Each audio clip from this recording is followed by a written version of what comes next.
My wife, Joanna Templer, looked at me, John, and let out an intermittent sigh. Listen, sweetheart, Gail needs someone to look at her hot tub. She wants to use it now that the weather is getting warmer. You know exactly how to fix it, and you can do it in an hour or so.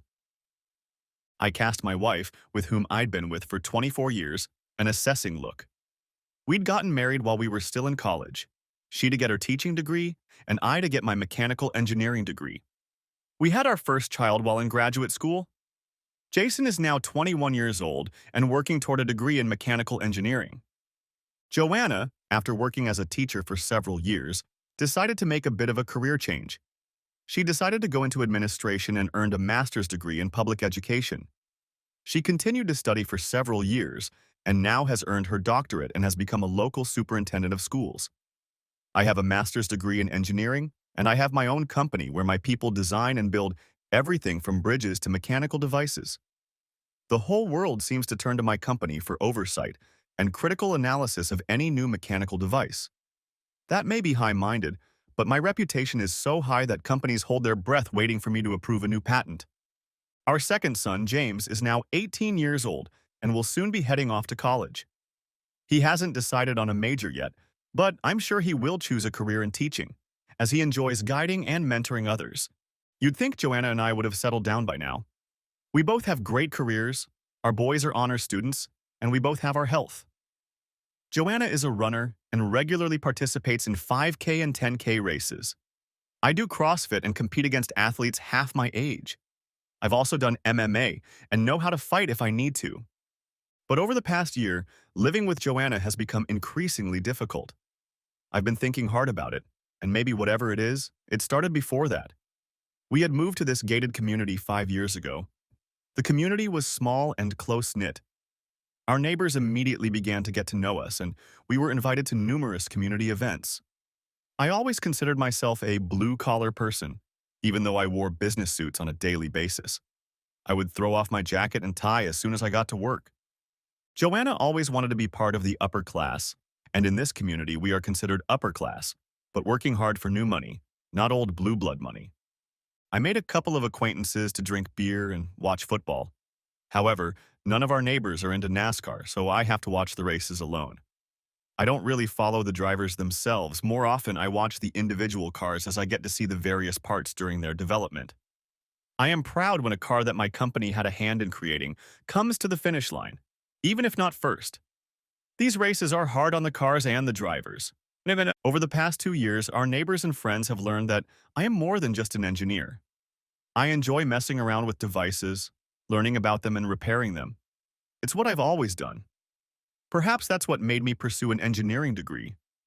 Suddenly, Joanna started receiving requests from me to fix various household problems. One woman said her sprinkler system wasn't programmed correctly and the service company couldn't help. I got them to work the way she wanted, although it wasn't very efficient since she wanted to water the lawn. Another wife had me look at her pool control system and set it up so that the pool lights would turn on at certain times and off at certain times. You can see the schematic here. Joanna would answer the phone and then let me know who needed my help. I would set out to find out exactly what the problem was and try to fix it. Sometimes it was a legitimate call, such as a faulty furnace fan belt, but more often than not it was a minor nuisance that either didn't need fixing or was easily fixed by someone in the company. All I had to do was shrug my shoulders and follow orders. If I didn't obey immediately, a Cold War began. Perhaps I need to describe Joanna in more detail. She's a type A. You know the type, the person who takes charge and moves things forward. This is good for her job as superintendent. Many new and wonderful programs have been launched during her tenure. She is worth every penny of the exorbitant salary she is paid. She is 5 feet 8 inches tall with shoulder-length brunette hair. Her hazel eyes are piercing. She is entirely female, but can be both strong-willed and diplomatic depending on the situation. The teachers, staff, and school board seem to love her, and whenever there is a rumor that she might leave, they band together to prove to her why she should stay put. She handles all the politics, drama, and distractions with grace and a smile. On the other hand, I'm 5'10", and weigh about 200 pounds on a good day. Like I said, I work out at a CrossFit gym and keep up with guys half my age, 46. I used to do a lot of MMA and have been in a few fights. I didn't win them all, but everyone felt like they had to work hard to beat an old man. My hair is thinned, but not too much. It's brown with redness and my eyes are blue. I keep my face shaved, mostly for business. Most of my clients seem to prefer it, but when I'm camping or hunting, I don't shave for days at a time. One of my goals is to buy a big motorhome and a motorcycle, or rather a motorcycle, and travel. My ideal retirement is to travel, park and camp, and then ride my motorcycle through the local countryside before moving on. Unfortunately, Joanna wants to travel in style and stay in first-class hotels with amenities like pools, spas, and expensive restaurants. Of course, none of this has anything to do with the problem. Joanna wants me to go and fix some minor problem with one of my neighbors, and I'm getting tired of it. Not fixing the problem, but the behavior of this or that caller. For example, Grace, the first person who called me for help to fix her sprinklers, started harassing me. I tried to tell her that I was happily married, but she responded in the same way. She was happily married too, but she and her husband had an agreement and an open marriage. Everything had to be discreet, and she knew I would be discreet. She was very beautiful and very seductive, but like I said, I was happily married. I escaped her clutches. When I got home, Joanna asked me how it had gone. I simply told her that I had managed to program Grace the way she wanted. She then asked how Grace was doing. I was a little puzzled. Finally, I told her the truth. Grace was a little over the top. I don't know what she was selling, but I wasn't buying it. Joanna looked disappointed for some reason. When I asked, she immediately brightened up. I'm so upset about Grace, I just can't talk about it. I thought she was the best person. I love you, honey, and I'm proud of you for being so strong in the face of temptation. A couple weeks later, I was asked again to help someone. This has happened over and over again over the past few years. Some of the women blatantly tried to seduce me. Others were a little more circumspect, but each of them had the feeling that I was meat and they wanted to eat a steak. I resisted each of them. I'm not a player and never have been. I don't know where to start to seduce a woman. My experience before meeting Joanna was limited at best. I just don't know how to read women like one reads a spec sheet. I get along with the women on my team and the women in our neighborhood. I treat them the way I would want my sisters or mother to be treated, with respect and deference. These women who were our neighbors didn't like it. Anyway, today is March 12th. The weather is nice and Joanna just got off the phone with another neighbor who wants me to fix something. This is a new neighbor, Gail, who moved into our house a few years ago with her elderly husband. I always wondered if she was a trophy wife because of her age and fantastic looks. She was very seductive, and I didn't trust myself being around her. Also, Joanna had been kind of withdrawn lately. I chalked it up to the approaching end of the year, performance reviews of existing staff, hiring new teachers, and my own performance review, though I doubted she would have a problem with it.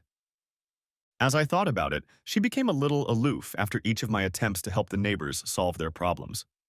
Every time I came home, she would ask about the woman I had helped, and I would tell her what I had fixed and then what the woman had done to show her how much they needed me. Joanna used to get angry at all of this and say the woman was a loser, but now she was becoming less and less attached to me. I would seclude myself in my office. I don't have an office at home, and mess around with one project or another, trying not to think about the dark cloud that had descended on the family. She would turn away from me when I finally dragged myself to bed, but by then I was too tired to try to make sense of it all. Like I said, I could read a spec sheet or a blueprint, but women, even my wife, were much harder to understand and read. Now Gail wanted me to tidy up the filter and pump of her hot tub. Because of the lack of love from my 24-year-old wife and Gail, I was afraid to go alone to her house to fix anything, let alone the hot tub. If I go, Joanna, will you come with me? You're kidding. No, John. You know I have a meeting with the personnel committee today. We have to go through the candidates and decide who we're going to interview. I'd forgotten. I shrugged. Look, I don't trust Gail. She's very seductive, and I know how much it would hurt you if I went there and fell into her clutches. I'm sorry, she can call a repairman. Oh, Vinny, I don't believe that for a second. She loves her husband and would never do anything to hurt her marriage. She paused and chuckled. You must be delusional if you think she might be tempted to have an affair with you. You're at least 15 years older than she is, and I suppose she could get any young man if she tried to seduce some guy. I think you're safe, old man. The fact that she suddenly called me an old man and hinted that I had no appeal stung me, but I stopped the retort that threatened to come off my lips. Where did such a comment come from? She had never made any comments about my age or attractiveness before. So why now, when I'd just refused to drive to the bomb and fix her hot tub? Maybe I'm a bad judge of women, but this conversation was making me stink worse than an 8-day-old fish lying in the sun. What the hell is going on? Joanna went on the attack again. Look, I told Gail you'd be right over. Are you trying to make me look like a liar in front of my friends? Just go over there and fix her damn hot tub, okay? I replied. Actually, I resent the fact that you're willingly assigning me all these minor repairs without even consulting me. What if I have an important meeting while you're setting all this up? What if I have to leave town for a day for an urgent meeting? After all, I just got back from one of those meetings. I would never have asked you to do all this for my girlfriends if you weren't standing right here, clearly going nowhere and doing nothing. I'm proud of the fact that you can fix almost anything, and their husbands can't change a light bulb without a manual. You're so much better than all of them. I couldn't help myself. Yeah, right. This old man who couldn't attract a love-starved widow is way better than any of our friends. I shook my head in bewilderment. I think Joanna realized the contradiction she had just generated. On the one hand, I was too old to attract any woman, but on the other hand, I was far better than any of our friends because I could solve their petty domestic problems. She resorted to the old adage again. Baby, I love you, and you mean the world to me. Would you mind helping me out in fixing Gail's hot tub? If I were Spider-Man, I'd say my spider sense is signaling danger. Why is this such a big deal? What's the big deal about getting a simple hot tub ready for nice weather? I stood my ground. No, I'm sick of going to my neighbors and fixing some nonsense. And I'm also sick of fighting off these women. If I was a player, I'd have an easy time in this society, but I'm not a player. I don't want to pursue another woman because I only love you. I paused and threw my best piercing look at her. I don't know what the hell has been going on these past few months, but it suddenly hit me. The more I resist their advances, the less you make love to me. So what's the matter? Do you think I was really having fun with these women when I went to see them to make things right? Is that why you get angry and then treat me coldly for days and weeks after I do this petty work? She tried to downplay her past responses, denying that she had ever done this, but she was disregarding my memory. I remembered the exact dates and events that had happened. I started laying them out for her and her reaction every time I came home. It was obvious to me that she thought I was entertaining the whole neighborhood, which is why she was so cold for days or weeks after each repair. She kept denying that she thought like I was entertaining everyone around me. On the contrary, she believed me, so she said. She tried to claim that she was disappointed in her friends because she thought they were clinging to me. But in fact, she claimed that I had made it all up, that none of her friends had actually suggested that I do it, and that it was all a delusion on my part. I was sick of it. Instead of leaving, I reminded her not to be late for her meeting and headed down to the basement to my office. I had only been there a few minutes when I realized there was no beer in my mini fridge, and I was really thirsty after a full day of work and a fight with Joanna. I went back upstairs to get a 12-ounce six-pack in the garage and happened to hear her talking on the phone. It was just a one-way conversation, but my spidey sense signaled danger again. Look, I don't know what to do with him. He's been resisting all of you, and now he won't even do the so-called repairs to be alone with him in your house. I think we need to do something different and probably very drastic to get him to agree. I've already told him I have a meeting tonight, so why don't we meet in the community room and try to come up with a new plan? She listened to me for a few moments and then disconnected. I shook my head and went back downstairs to think. Soon she yelled out that she was leaving and walked away. I figured a phone call would take a few minutes, unless all the women who tried to seduce me had a call list. I had forgotten about group messages since I almost never used them. Suddenly I remembered that I had a way to eavesdrop on their little meeting. Last year, I had installed a new video system in a small public building next to the community pool and hooked up a webcam to it. Since I had administrative privileges, I could control it from my laptop. I quickly booted up the laptop and then ran a program to turn on the webcam. The webcam also had a microphone built into it, so I could hear and see the meeting participants. A few of the sluts were already present. I carefully and slowly turned the webcam a few degrees so I wouldn't overhear them. They were talking quietly, so I couldn't hear them. I started the recording program to get everything I could. After about 10 minutes, there were about a dozen women and a few men in attendance. One of the surprises was my friend Amos Jones. Everyone knows that Amos and I have been friends for a long time, but they don't know the backstory. We went to rival schools and played football and basketball against each other. I was 6 feet 200 pounds and Amos was 5 feet 10 inches 180 pounds, a halfback. We played against each other several times a year. In basketball, I was an offensive lineman and he was a defensive lineman. But we often fought on the court. We were very competitive on the field and on the court, but we were friends when we weren't facing each other in competition. I am a white Caucasian and Amos is a black African American. Like I said, we were very competitive on the field and in our senior year. We both ran for the same girl who went to a different school. She was a vixen, and we both intended to be her one and only. During a football game, Amos gave me a hard blow to the head. After I fell, he stood over me and said, "That was just an example of what I can do to you if you don't leave Sharon alone. She will be mine." My head started ringing, and I started seeing badly for a while.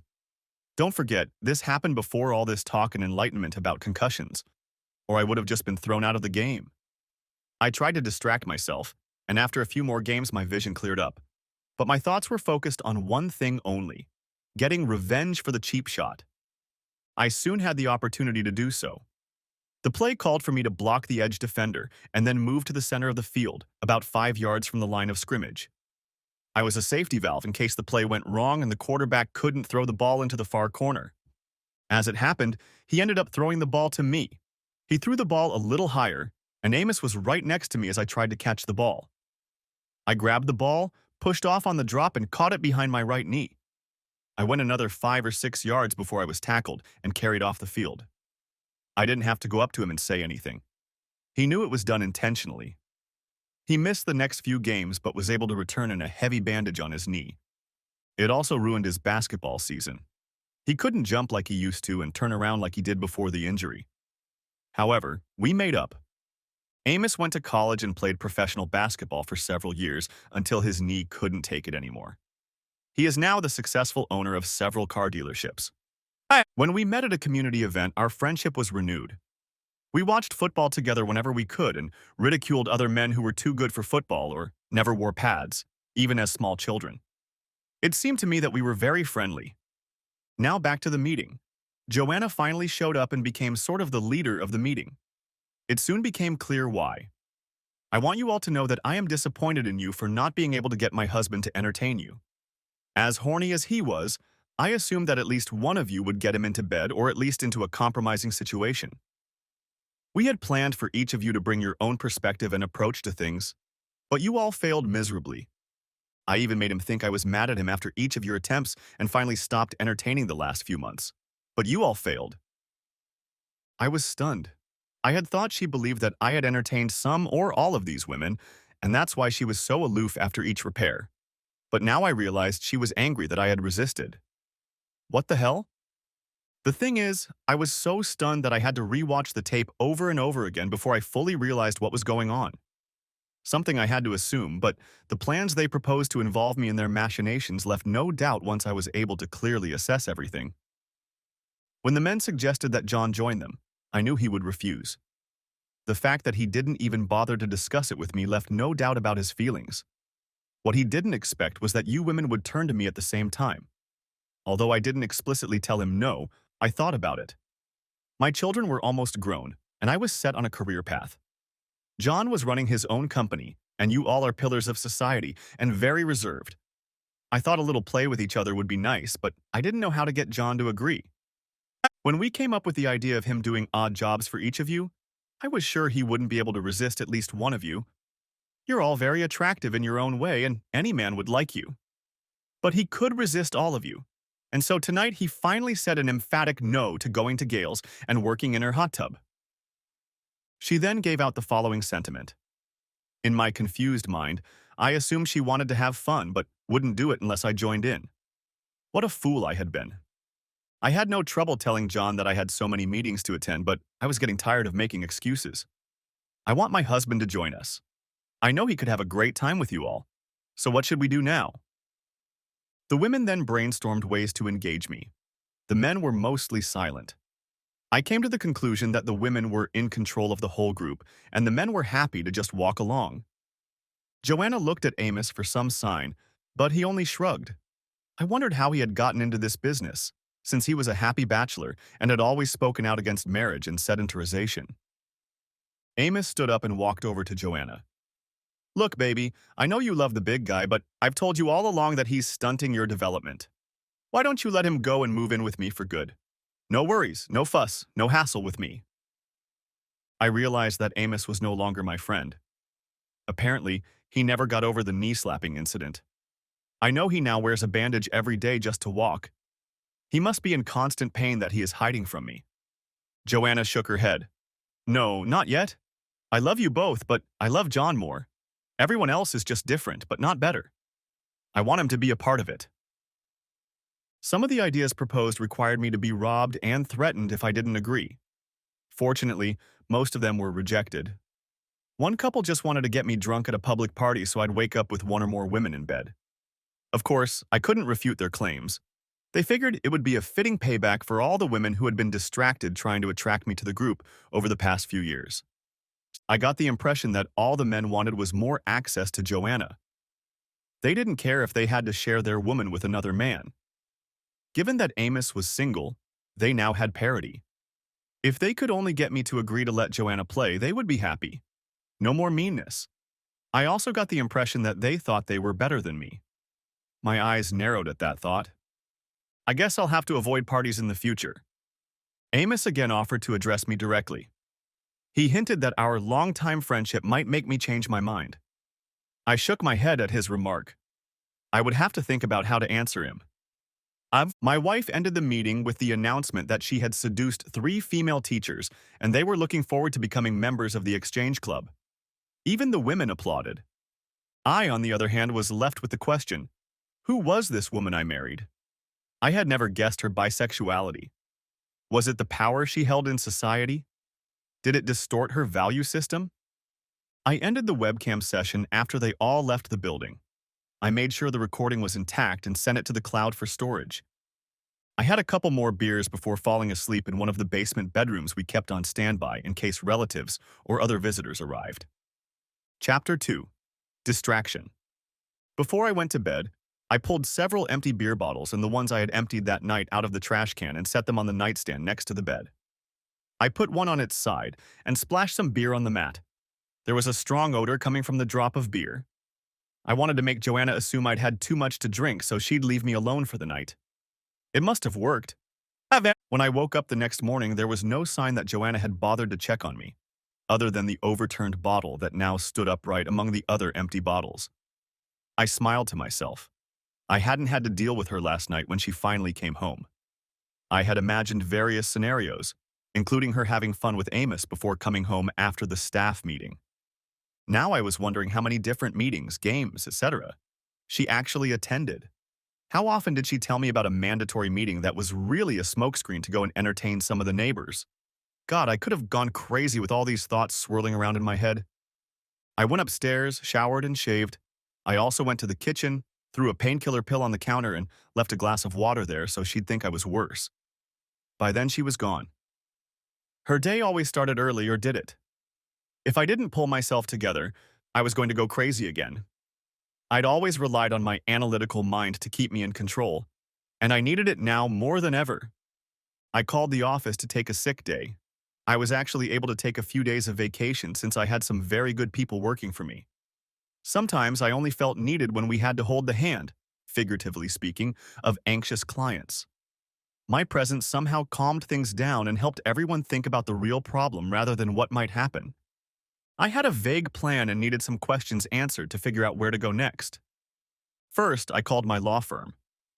As a small corporation, we kept the firm on standby for necessary contracts and the occasional disgruntled employee or client who felt they needed to file a lawsuit. The firm practiced corporate law, but had a couple sharks calling themselves divorce attorneys that I could talk to. I called my accountant and we outlined how to keep the business safe from Joanna in the event of a divorce. He got right to the point. As a corporation, she could only claim stock in the company. I just had to protect her. I sat and pondered the future of my marriage. As I pondered what I had seen and heard, I saw no future. She refused to love me, even when she talked about how much she loved me, and wanted me to have fun with other women to continue to desecrate our marriage vows. And then there were the children to think about. Jason was already close to earning his bachelor's degree. He intended to get his master's degree right away before he started working. I still hoped he would come home and work with me, but I understood if he wanted to live on his own for a while. He shouldn't worry too much if Joanna and I split up. We would still be his parents, even if he didn't need us as much. James was different. He was more attached to his emotional side than Jason was. That's not to say he was a wimp, just that at 18, when he was ready to spread his wings, I worried about how the breakup would affect him. Unfortunately, I imagined him staying home to comfort his mother instead of heading off to college if we broke up right away. Would I be able to pretend to still love her and act sweet enough to distract her from her goals for me? I ran through various scenarios in my head. Should I try to make her believe I was terminally ill, like cancer? Should I try to make her believe I was becoming an alcoholic? After last night, that would be something to try. I looked up. It was time for lunch. I quickly made a sandwich and began to devour it. I was surprised by my own sense of hunger. I usually clean up after myself completely. I'm a bit obsessed with order and cleanliness, but I forced myself to put the bread away along with my plate and knife. I rinsed my glass and sent the empty beer bottle to the trash can upstairs. Every habit starts small. Maybe in a few days I'll put the other empty bottles in a place where she can easily find them. The only question was what to leave for her to find. Wine, gin, vodka, whiskey, bourbon, or a beer bottle. This was a question I would have to think about a bit more too. At the appointed time, I met with the Sharks. We discussed a few things.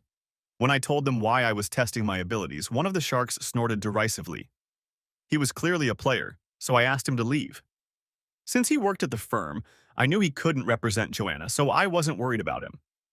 I just didn't think he'd defend my position fervently if he thought I should just go along with the plans of my wife and her lovers. The other Shark was better at hiding her true feelings. She promised that if I filed for divorce, she would protect my interests as best she could. I logged onto her computer and showed her the video. She told me that it would probably not be admissible in court because no one who was being recorded had authorized it or knew about it, and the premise was semi-public and beyond my control. We agreed that at best the videotaping would give me some leverage against Joanna privately. No one here would want something like this to suddenly appear on the internet out of the blue. Embarrassing videos could damage careers and no one would be able to prove their authenticity. After leaving her office, I went to the local Harley dealership and picked out my motorcycle. I chose a touring motorcycle as it was more comfortable for long trips. There was an RV store next door, and I stopped by there to look at a few Class A machines. I envisioned myself wandering the countryside, exploring every corner of our great continent. Some of my plans were becoming more and more definite.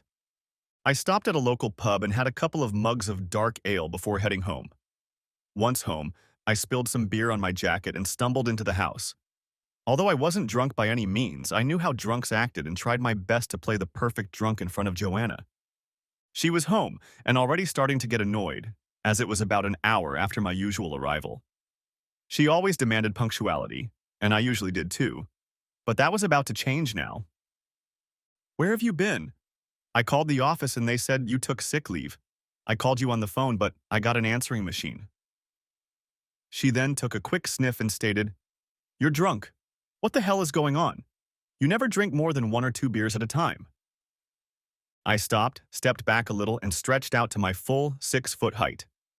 I considered her questions before raising my hand. I noted each question. I was outside. Then, I pointed my finger in the general direction and squinted slightly to focus on the tip. "I figured if you didn't want to have any more fun, and you said I couldn't attract any women, I should go to the pub and make friends with the old men there. We have a lot in common." I finished, staring at my fingers and then in her direction. I also like the taste of beer, so I've had a couple more glasses than usual. I don't get drunk and I'm always in complete control. She snorted, not believing that I was in complete control of myself and not drunk. It looked like I might have acted out. I tripped over the table and nearly crashed into a chair, collapsing onto it. "Wow, when did we get a chair?" I laughed at my own comment. Joanna didn't notice the humor. I waved my hand at her dismissively. "What the hell, woman? What's the problem? I've had a couple beers and you're acting like I'm an alcoholic. Am I embarrassing you in some way?" Afraid the neighbors will blab? She threw her hands up in the air. Damn it, John, why did you do that today? Amos called and wants to come over to talk to us, and you're being so brazen. I must have succeeded in pissing her off. She rarely swears, even in a fit of passion. Well, not for me, but I don't know when she is with her other lovers. Maybe with them she really loosens her tongue. I shook my head as if I was dizzy. I pretended to try to comprehend her comments. You say Amos is coming. Why would he, since there's no football in March? It was true. Amos and I had had the occasional beer in the off-season, but we hadn't spoken before the season. Joanna tried to take it lightly. I don't know. He called to talk to you, but you weren't home, and he said he was coming by to ask you something. Are you thinking about a new car or something? I shook my head sharply and almost fell over again. He didn't sell motorcycles or vans, so I had no reason to talk to him, but I didn't bring it up. I also couldn't say I was aware of his desire to discuss entertainment with my wife.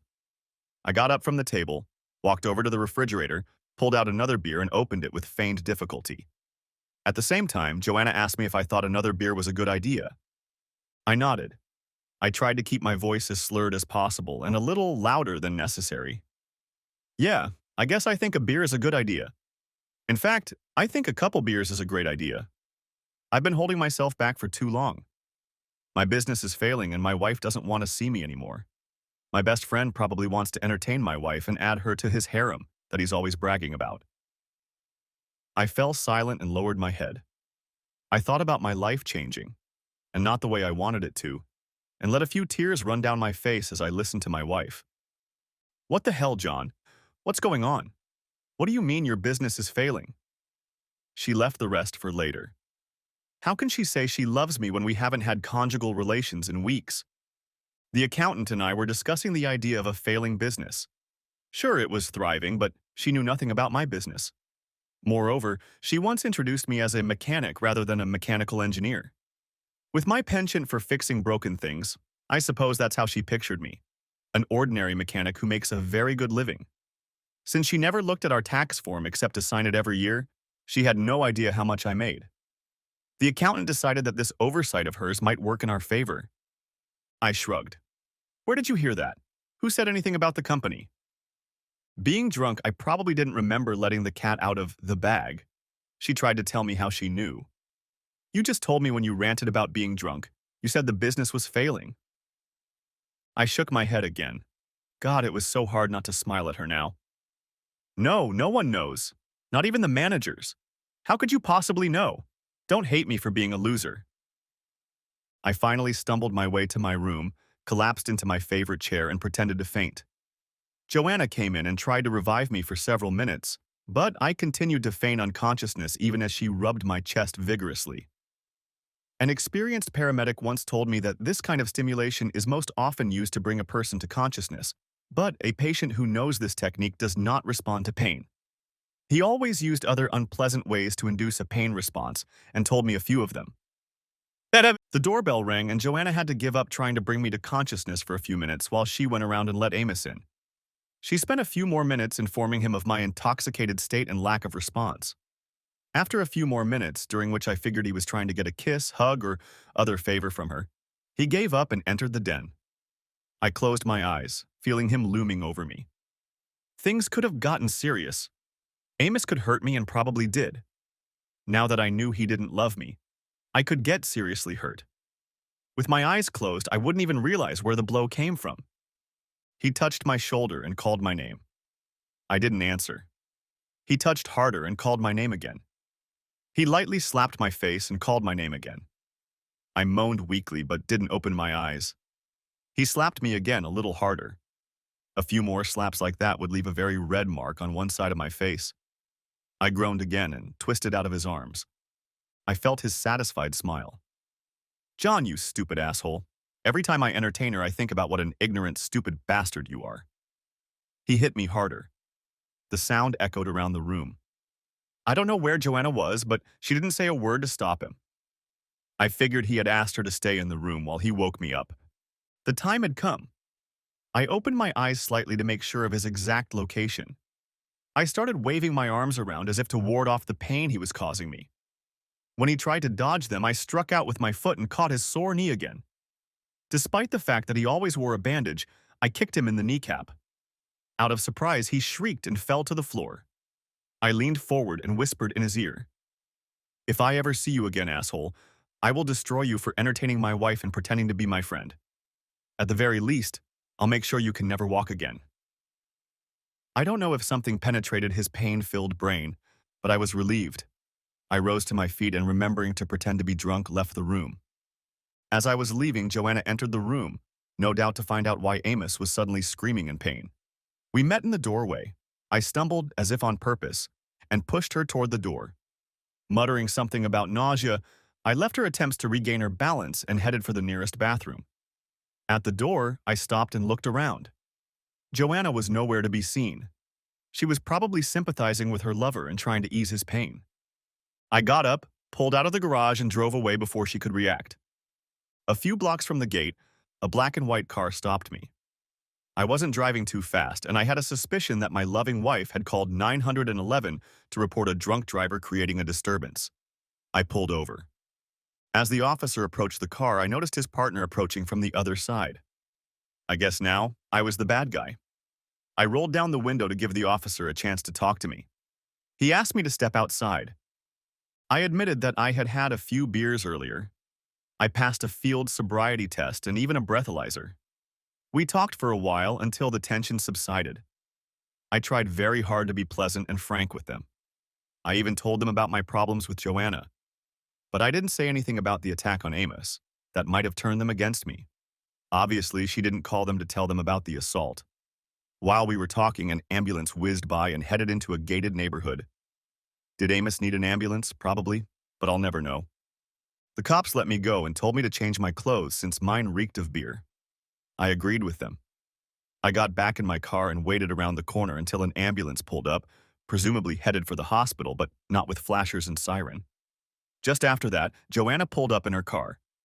I assumed she would be holding her lover's hand while he was being treated for a new knee injury. I returned home, grabbed my clothes, and packed a bag. She might have assumed I'd been arrested. There was no reason to make her think otherwise. Tomorrow, I'll have my lawyer contact her to get bail money. I went to a nice hotel to get some sleep. I had a meeting with a client in the morning. Chapter 3. Disappointment. The next day, my lawyer contacted Joanna before she could leave for school. She informed her that I had been arrested for DUI and that bail was 10% of $10,000. Joanna argued with her about whether to let me out of jail on bail, but finally agreed. I was left wondering if she really loved me if she was arguing about whether to keep me in jail for my first DUI offense. After talking to my lawyer on the phone, I shook my head. I had things to do. After work, I called Amos on his cell phone. When he answered, I asked him what he wanted to talk to me about last night. I pretended I didn't remember anything about the night before, and he probably bought it. He hesitated, but he never answered me. I guess he saw fit to say it to my face when he said he was entertaining Joanna. I didn't care, and I wasn't going to waste my time visiting him in the hospital. He told me he had a shattered kneecap. I made the appropriate noises and ended the conversation. It was time to visit the pub again. I had a couple of mugs of tasty ale again before heading home. This time, Joanna wasn't there. She had left a note saying she was going to a meeting at one of the schools. "Yeah, I bet she is," I almost wrote in the note, but held myself back. I made myself a light dinner and again left everything for later. Then I went down to the basement to my workroom and took up an old project. I won't bore you with the details, but I'd put it up, leave it alone for a while. Then I'd get a new idea, pull it out, and try to get it working. I fiddled with it for a while, but found that I still didn't have the breakthrough I needed. I put it back on the shelf just as Joanna came home. Opening my eyes, I noticed that she had just showered. Yes, it looked like the mandatory meeting was just around the corner at one of the neighbors. I needed to get this over with before someone set me up. "Honey, how are you?" She didn't pounce on me this time. I shrugged. "I don't know why you're asking. This is the second time this week you've left food and dishes out after dinner. Are you mad at me for being gone so much right now?" I really wanted to tell her how angry I was that she was mocking me, but I held back. I tried to minimize her anxiety. "I'm sorry, I got distracted. Let me go upstairs and get my things in order." I slipped past her and headed upstairs without saying anything else. It was only 10 minutes later and the mess was over. I got a beer out of the fridge. She followed me down the stairs. Since she almost never went downstairs, she had no reason to linger there. Are you sure you should be drinking? I objected. Why shouldn't I? I'm in my own house. My keys are on the hook and I'm not going out anywhere. I can get drunk in my own house, can't I? John, I'm afraid for you. You're suddenly drinking more than you used to. Last night you got so drunk you passed out in your chair in the living room. When your best friend Amos tried to wake you up somehow, you kicked him and sent him to the hospital. Then you left the house and drove away. The next thing I heard was that you were arrested and put in jail and I had to bail you out. You told me last night that the business was in trouble, and then asked where I heard that when I asked you for more information. I think you had a blackout and didn't realize what you were doing. That, and the fact that you left food behind and didn't clean up after yourself, which you never do, scares me a little. She paused and looked him in the face. Talk to me, John. Tell me what the hell is going on, please. She reached for my hands, but I didn't lift mine to take hers. She dropped her hands and started crying. Somehow I wasn't too concerned about her worries and anxieties. I took a good sip of my beer as she collapsed into the chair and continued to cry. I made my way to the living room and sat in the chair. After a while, she managed to come to her senses a little. She came in and sat down across from me. I'm sorry for being so upset, but I need you to talk to me, honey. Is there anything I can do to help? I wanted so badly to yell at her and tell her to go back in time and not let herself cheat on me. But I didn't because she couldn't and didn't believe she even wanted to. She just wanted me to go along with her lifestyle and that wasn't happening. I decided to be honest, up to a point. I don't know what you can do to change the outcome. It's too late for that now. I just need time and some space to figure things out. I stood up and walked around the spacious room. Considering James will be leaving the house and moving out soon, I'm wondering why we need a house with 6 bedrooms and 8 bathrooms. Maybe we should save some money. We could save a ton of money on home maintenance and electricity if we move to a smaller house. We're always too busy to use the hot tub or pool. Since she left in the morning before I did and was in a meeting almost every night, she didn't know how often I used the pool to keep myself in shape. Joanna didn't want any of that. No, I wanted this house and it's perfect for us. I sincerely hope the boys get married, and I want them and other family and friends to have a place where they can come and feel at home. I love this neighborhood and our neighbors and can't imagine leaving them behind. Yes, it would disrupt your life if we moved, I thought. What about us, honey? When will we have time for us? I know I'm busy, but I can start delegating some of my responsibilities so we can spend more time together. We have no time to ourselves at all. I can't remember when we actually spent time together to at least hold hands and make love. We don't go anywhere or have dinner together unless it's business or school system related. Can you find someone else to attend those mandatory evening meetings and such? Can we make time for ourselves? Of course, she waved him off. I'm often home in the evenings when you're away. Maybe we should plan our evenings better. I, for one, would like to go to neighborhood get-togethers more often. The wives always tell me how much they miss us and how much fun they have. I waved my hand dismissively. I think that's nonsense, Joanna. I'm home at least 5 out of 7 nights a week. You always come over or call and let me know you have some urgent business, a scheduled meeting, a game or something, and then you're out the door. You come home hours later and are too tired to talk to me before bed. With the huge bed in our bedroom, we don't even touch when we occupy it at the same time. Thank goodness the brown bottle was in place. From a few feet away, she couldn't tell I hadn't drunk all the beer. I held it like it was almost empty. Damn, I'm out of beer again. I'll be right back. I turned and went into the kitchen, and since she couldn't see what I was doing, I poured the leftovers down the drain and got a new bottle. I realized I needed to buy more beer. I'll have to buy a couple cases tomorrow. When I returned to the living room, Joanna gave my beer a dirty look. I took a healthy sip and wiped my mouth. Since we can't agree on anything, I think I'll retire to my office and try to figure out how we can continue to afford this monstrosity. I didn't wait for her response, but simply turned and went to the basement workroom. I realized that she had no intention of changing anything other than my approval of her extramarital affairs. With her income, she was able to keep the house, pay the utilities, and even the HOA dues. At least they covered the lawn and landscaping. Around midnight, I went upstairs, showered, brushed my teeth, and rinsed my mouth with fresh mint rinse to dull the taste of beer. and then climbed into bed, careful not to touch her sleeping figure. I decided to call her secretary and ask if there would be an evening meeting. When I was told that Joanna's calendar was clear, I made a reservation at one of the best restaurants in town. I figured she would come home or call about some appointment and I would have to cancel, but I would play on her emotions while I could. My attorney called me around 9 o'clock and we had a long meeting. He told me the options for the business, and we were going to put all the stock and control into a trust, and Joanna wouldn't be able to touch it at any time since none of the stock was in her name. Her lawyer would be in the shit when he found out. Then I could become a freelance consultant and get paid directly by the company.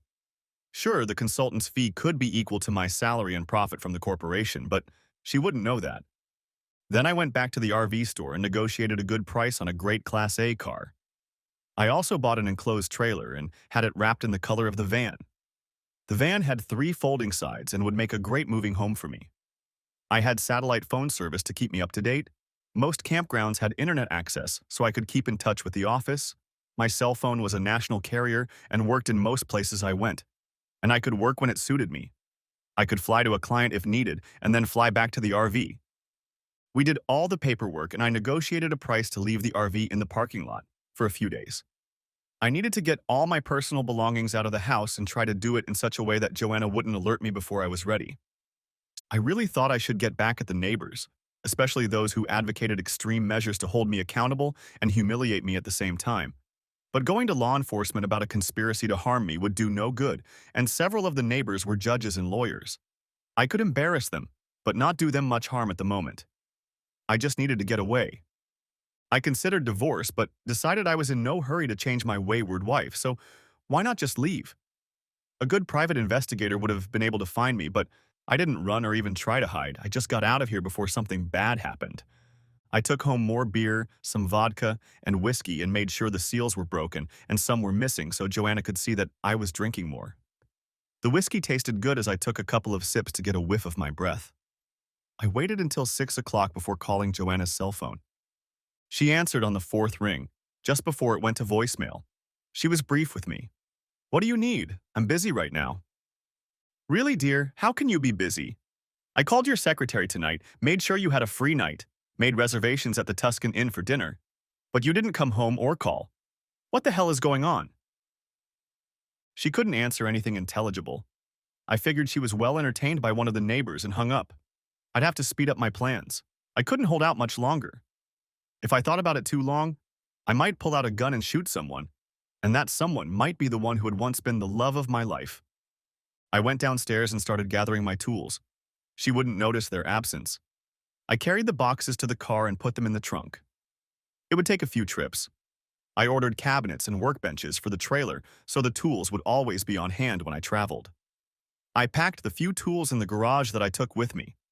Although the lawn is taken care of by the HOA, we had tools for gardening, etc. And I left them behind. Maybe Joanna will ask one of her lovers to do some gardening, which we did. The rest of the equipment was boxed up and ready to be used whenever I wanted it. Then I started going through my clothes. There was God knows how much room in the van, but I wouldn't need that many suits after I left. I sorted through my clothes for a few hours until I was hungry enough that I couldn't ignore the rumbling in my stomach anymore. So I stopped and made another sandwich. God, I was so sick of cold sandwiches.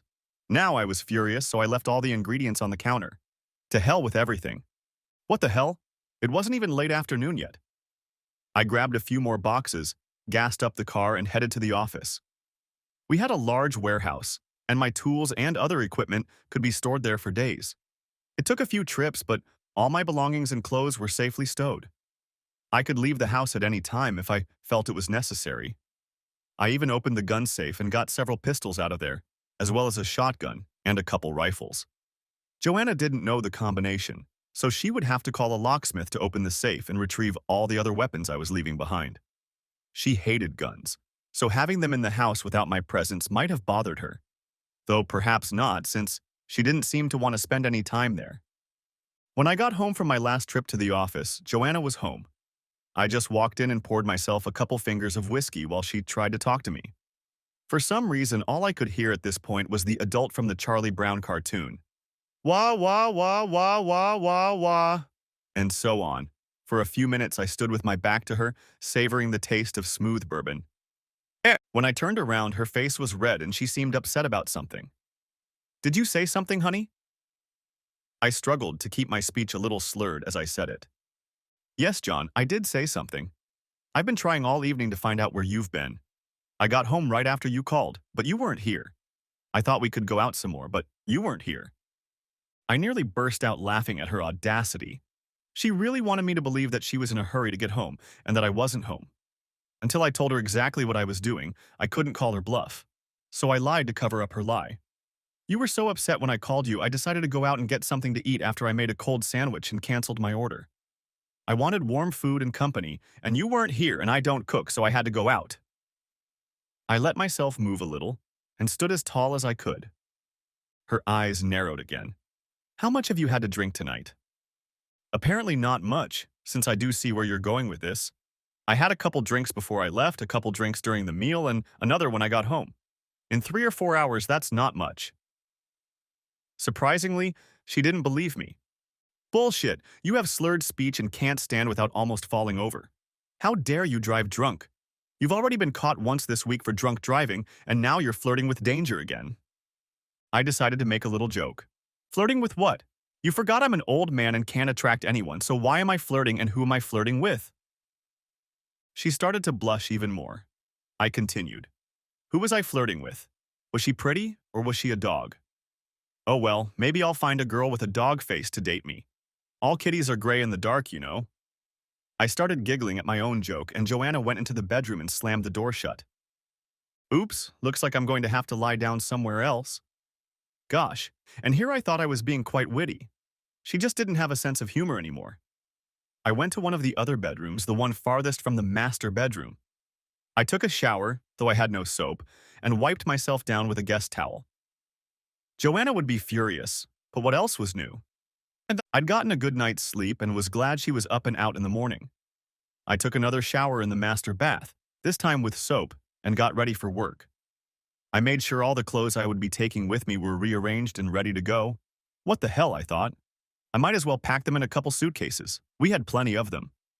Soon the suitcases were packed, and I set them in a corner of the garage.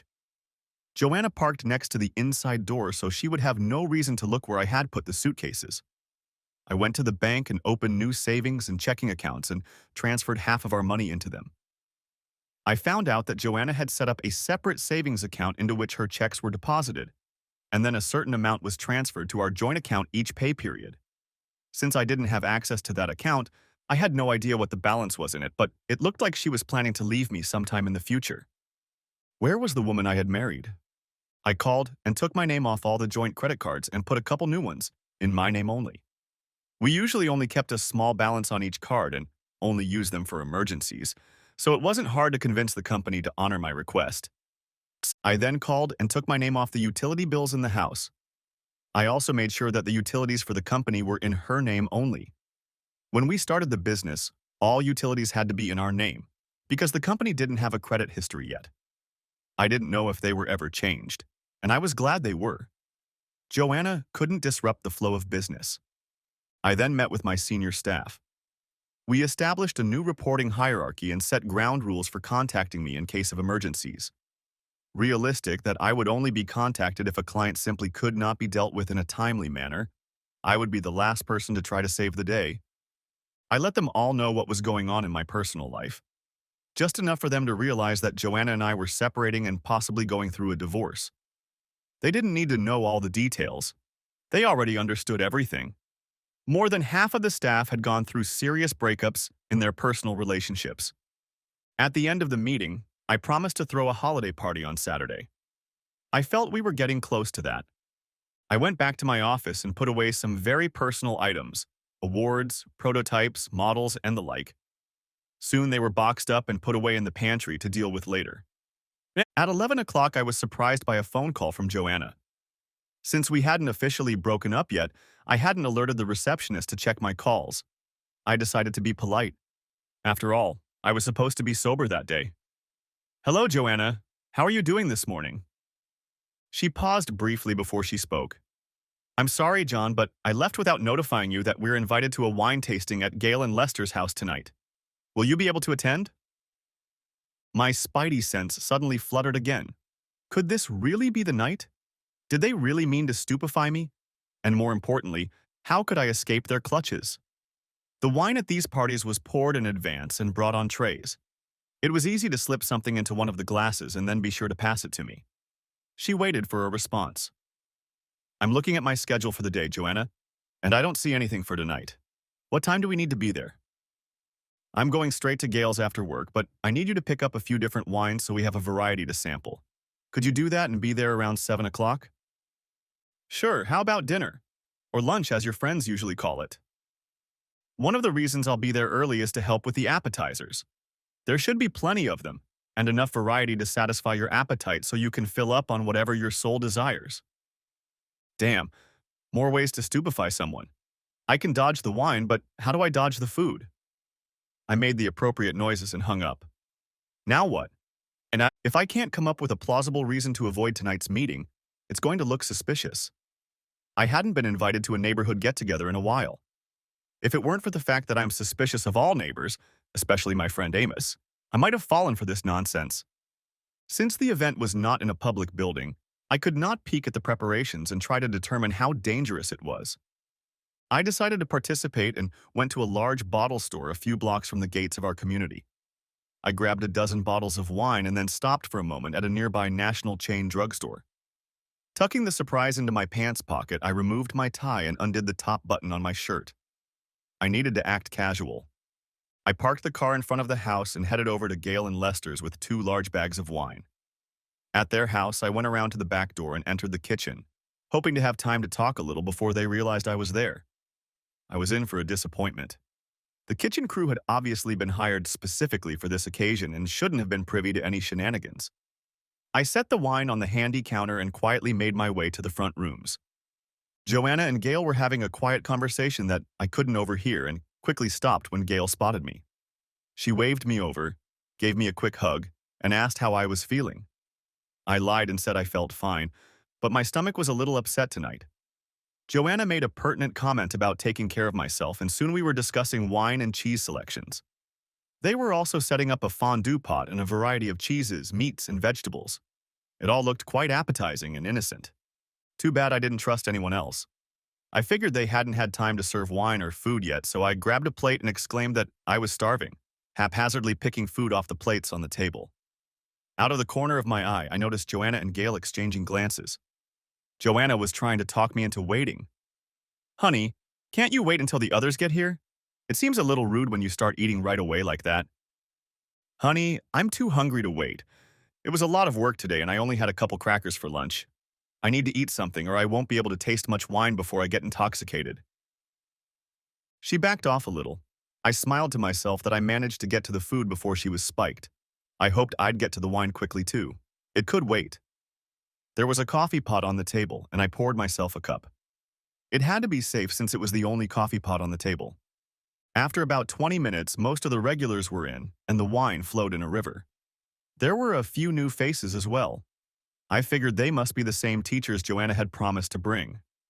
I walked over and talked to them for a few minutes. They were young and fresh out of college. I wasn't too worried about them. They knew what they were getting into. It was time to get to the show. Several of the wives tried to talk me into more wine, but I waved them off, telling them my stomach was a little upset today. Finally, I took the glass offered to me. It was white wine, and I could make out a few grits in it. I thanked the woman who took it from the tray. Saluting her, I sipped the wine and swirled it around in my mouth to taste the full flavor. Turning around, I poured 30 milliliters of ipecac syrup into the glass. Turning back around, I declared it to be a great wine and drained the glass in one fell swoop. I was hoping the ipecac would work faster. Ipecac syrup is supposed to take effect in about 5 to 10 minutes, but at the 5-minute and 45-second mark, my stomach rumbled, and I suddenly rushed toward the bathroom in the hallway. I barely made it to the bathroom before I started to feel nauseous again. Since I had no other symptoms of drug intoxication, I figured I had probably dodged a bullet. Within minutes, I was already questioning my level of intelligence as I was vomiting everything I had taken sometime after breakfast. Now I had dry waves and was drinking from the bathroom faucet to get at least something into my stomach. God, my guts ached. Joanna was standing outside the door asking if I was okay. I smiled through the pain and dry agony. She never helped when either of us were sick. When we were sick, she would throw up with me or one of the boys, so she tried to stay away when one of us was spewing our guts out. I was counting on it. When the strongest contractions in my stomach were over, I asked Joanna to help me get home so I could lie down. She tried to talk me into staying at Gale's, but I convinced her that I needed to go home where I would be comfortable. I apologized to the rest of the group as we headed for the exit. It only took a few houses before we entered our house. I refused to call it home anymore. I let Joanna take me to my bedroom, and after undressing, I laid down on the bed. I told her that I was starting to feel dizzy. She made appropriate remarks and even took my temperature. It turned out to be normal. I let my speech get a little slurred as I told her I loved her and thanked her for being my nurse. After a few minutes, I pretended to pass out and waited to see what she would do next. I assumed they were planning on me getting confused and not being able to stop them. I wondered if she would continue with her plan even though I was throwing up. She made a few more soothing noises before leaving the room. I could already hear her talking on her cell phone as she walked down the hallway. Time to get moving. I got out of bed. It wasn't fast as my intestines ached from vomiting. I walked out of the bedroom and snuck down the hallway to where I could hear her. We have to do it tonight or wait another week or two. Yeah, bring the guys. Then she hung up the phone. Tonight was definitely the night and I needed to be somewhere else. I waited until she left for the kitchen and snuck to the front door. There, failure awaited me. Someone was already coming up the walkway. I ducked into the closet next to the door and hid behind my coat. 5 or 6 people came in with cameras and flashlights. I was going to be a star, not. They all walked quietly into the bedroom, and I took the opportunity to jump out of the closet and then out the front door. I ran to the main gate of the settlement. The gates were locked, but I had to dial a code to get them to open. When they opened, I heard someone from my house calling my name. What fools they were if they thought I would answer. I felt a little dizzy and realized I couldn't run too fast or I would fall. I hid in the bushes on either side of the gate until the dizziness passed a little. While I was hiding, someone came to the gate and checked for signs that I was near the gate. After making sure there was, he stepped back. It was too dark to see who it was, but I didn't care. I just needed to get farther away. I headed toward a convenience store about 6 blocks away. I jogged for a while, then walked. I kept in the shadows as much as possible. Thanks to the dark clothing I always wore, it was as if I blended in with the night. Unless a silhouette spotted me, I would be safe from prying eyes until I reached the parking lot. There was a very bright light burning there, but I didn't go inside. I stayed on the periphery and hailed a cab to pick me up. When the cab arrived, I asked it to drive haphazardly around the neighborhood and then take me to my hotel. There, I experienced a few moments of frustration when the night clerk was unwilling to give me a room as I clearly had no luggage. I had to call the manager who checked my ID before I could go up to my room.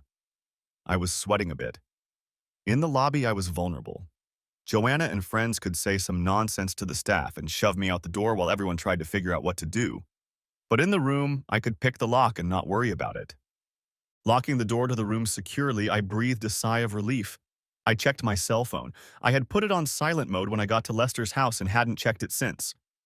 There were tons of calls, text, and voice messages from Joanna and a few from other people. I deleted them all. I no longer cared what she wanted or thought. I was sure the cameras were set up to blackmail me into doing whatever they wanted. What I didn't count on was a visit from the police. Around 1 o'clock in the morning, there was a knock on my door. I hesitated to answer it, but the knocking continued and I heard a muffled, "Police, open the door." I looked through the peephole and saw the badges. There were 3 of them. I opened the door but didn't remove the chain. "What can I do for you, officers?" "Please, sir, open the door. We've been informed that you've been taken ill this evening. Your wife fears you were delirious because she left you in bed, and when she returned a few minutes later to check on you, you were gone. We ended up having to check your cell phone to find you." "Well, officer, were you at the house?" "Yes, officers were at your house to take a report and get your description." "Were there a lot of people there?" "I think so, yes. Your wife informed us that before she called us, she called the neighbors to comb the neighborhood." "Did your colleagues note whether these concerned neighbors had cameras and flashlights?" He nodded. "It was noted, but not questioned." "Well, officer, I want to tell you a story. but I know it will be hard to believe. I don't want any investigation as the story is strange, but I assure you that I am of sound mind at the moment. I opened the door and gestured for them to come in. I had rented a suite, so there was plenty of room for them to sit comfortably while I told them my story. Before I started, I got them something to drink from the minibar, non-alcoholic of course, and then told them my whole sad story. Sometimes they interrupted me to clarify something, but in general they listened without much disbelief. Apparently, they had heard many such stories over the years. The final convincing moment was when I showed them the video I had made. It seemed like such a long time ago, but it had only been a week or so since this part of the crazy business had started. I was beginning to wonder if I was going crazy. So much change in such a short period of time can lead to delirium. One of the officers informed me that they could have taken everything I said and the videotape to the district attorney, but they saw one of the judges on the video. It seemed to them that way it would make things go away in the shadows. I agreed. Look, guys, I only told you guys my whole story so you could go back and report to my wife and her friends that I'm okay. I sincerely hope you don't have to report my whereabouts or I'll be forced to change hotels and destroy my phone. They assured me that they were only interested in my well-being. As an American citizen with rights, they cannot force me to contact my wife or return home. They wished me well and left. Chapter 4. Departure. I had slept well. Maybe it was the fact that all this shit would be over soon, but I slept well. I got up and ordered room service food and ate a balanced and healthy breakfast. Then, I called my sons and told them I was going on an extended vacation. I told them that their mother would not be coming with me, as she felt she could not leave the school system for that long. They knew of her commitment to the schools and bought the story. I promised to keep in touch. I called the office and learned that Joanna had already been there several times. I informed them that the plan was going into effect a little early and that I probably wouldn't be back in the office for the foreseeable future. They all agreed and put the plan in motion. I was now free to go. I made inquiries at the car dealership, and at the beginning of the week, the trailer was ready. All I had to do was hide out for a few more days. That gave me time to work. I went to a cell phone salesman, bought a new phone with a new number, and transferred my contacts.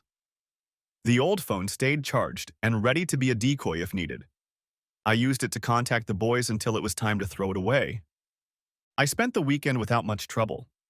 I had the room registered in the trust's name, and Joanna didn't even know it existed. It was the same with the van and the motorcycle. On Saturday night, I met my staff at another hotel and we had a great time if it wasn't for Joanna's sudden appearance in the room. One of my staff had apparently inadvertently let her know what we were doing that weekend. I couldn't blame him or her, whoever it was, as not all staff members were privy to the true reason for our holiday. The public invitation was a thank you for a year well spent. Only the senior staff knew that it was a farewell to me. But it didn't matter much as she had already shown up late in the evening. I was sitting in the back of the room discussing with the new CEO, Harold Devers, some minor projects I was going to continue working on when I noticed her. She sought me out, but without much success at first. I simply apologized to Harold and headed for a side exit nearby. For some reason, I almost expected Joanna to know about the little celebration. So as I entered the banquet hall, I looked around for another exit. It turned out to be down a hallway, and soon I was outside and heading toward another hotel a block away.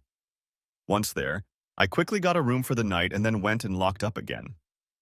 Harold called me later and told me that Joanna had made a bit of a scene when she realized I had escaped. She even called Harold and his wife a couple or three names when they informed her that she wasn't welcome here and asked her to leave. I wondered if the message had gotten through to her, but mentally brushed it off as that question may never be answered. On Monday, I picked up my new Harley and parked it next to the trailer. My tools were stored in various lockers and drawers. Clothing and personal items were quickly organized into storage areas, and I was almost ready to hit the road. There was only one thing left to do. I started my motorcycle and headed towards my old house. It was mid-morning and I knew Joanna had to be at work. I didn't bother to stay late. Since I had left Friday night on foot, my car was still parked in the garage. Joanna wasn't home. I breathed a sigh of relief that I wouldn't have to face her.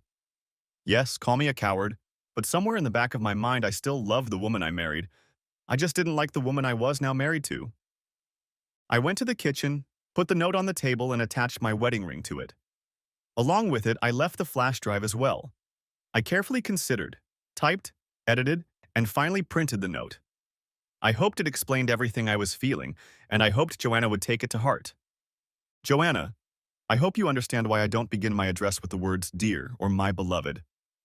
A few weeks ago, it became painfully obvious that you were pushing me to do something I didn't want to do. For some reason that only you can explain, women in our gated community were trying to seduce me. And not only were you upset that I was resisting their attempts, but you were probably the instigator yourself. I know you will immediately try to contact me and deny everything, but I suggest you take a look at the file on the flash drive I left you. I'm only going to say this once. If I believe that someone is trying to find me or even contact me with the intent to harm me, I will post that file on every website I can think of. While it is not illegal to comment on it, the stigma should be a career killer for anyone caught in the video. I successfully avoided your attempts to entice me into your little group. I bet you didn't think I knew what your plans were for tonight. Remember, when you review the video, it suggested that you blackmail me into submission. I planned how you would do it. You wisely arranged for me to get most of the wine for the party, then I wouldn't be able to say the wine was spiked. I took the ipecac syrup immediately after tasting the first glass I was given. It was a difficult moment between vomiting and dizziness, but I managed to keep my balance and make it home. How surprised were you and all your buddies when you led them all with cameras into the bedroom and I was already gone? I bet they were all disappointed in you. You were supposed to deliver me to them so they could play their sick games, but I wasn't there. You told them off in a meeting and then couldn't keep me in my own bedroom.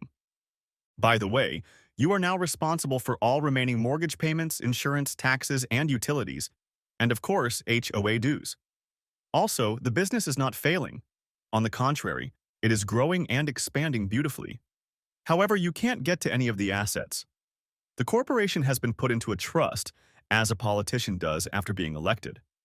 All of his assets should be put into a trust so as not to give the appearance of wrongdoing. As I travel and see this glorious country, I will have almost no income. Perhaps I'll do some freelance consulting from time to time to support myself. By the way, get one of your damn lovers, preferably a lawyer, to handle the breaking up of the trust. I almost dare you. If you try to do that, my lawyer has a videotape and would be happy to put it out in the public domain.